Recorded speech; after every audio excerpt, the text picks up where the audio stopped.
manluluwas, wala ipagkatao sa nindot kaayong nga dapit. Ang atong Ginoong Hesus wala ipagkatao sa palasyo, kundi ang atong Ginoong Kristo ang manluluwas sa atong mga kalag, di pagkatao sa usang ka pasungan. Ang pasungan sa kadapit nga simple ra kaayo o sa kadapit nga ubos o puno sa kahulugan. Dinhi mag-igsuon po diha ni Kristo sumala sa ebanghelyo nato o sa atong mga pagpamalandong na tungod sa pagkatao ni Kristo diha sa pasungan sa kadapit nga simple o ubos nga kaayo pahupa. Dinhi nato makita nga ang atong Ginoong Kristo ang atong manluluwas. Makita nato ang Dios na mudukol gid siya sa tao sa pinakasimple nga paagi. Himangtan nato kanunay nga ang atong Ginoong Kristo mudukol kanato, mudukol sa tao pinaagi sa pinakasimple nga paagi.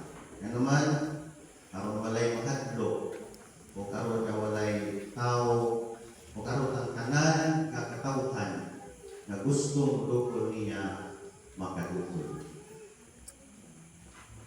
Na dinhi sa balaang kasulatan, ang unang nakarulog sa maayong balita mao ang mga magbalagkay sa karnero. Ini mga unang nakadungog sa maayong balita sa Dios.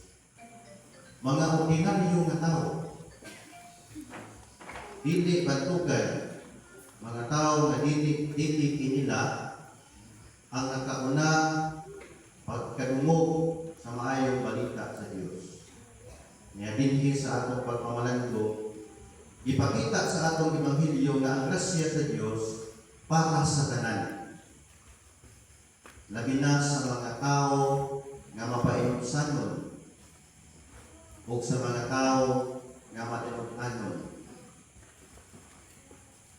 Ang grasya sa Diyos dili selective nga ang ipabagay niya ang iyang panalangin na grasya dili tungod kay inilakan.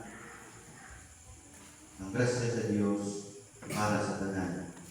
Nilabi na sa mga mapainusanon o mga tao nga matinukanon na pulong sa akong Ginoo. Manangingon siya, ayaw ka mo kahadlok, mingon ang manulunda.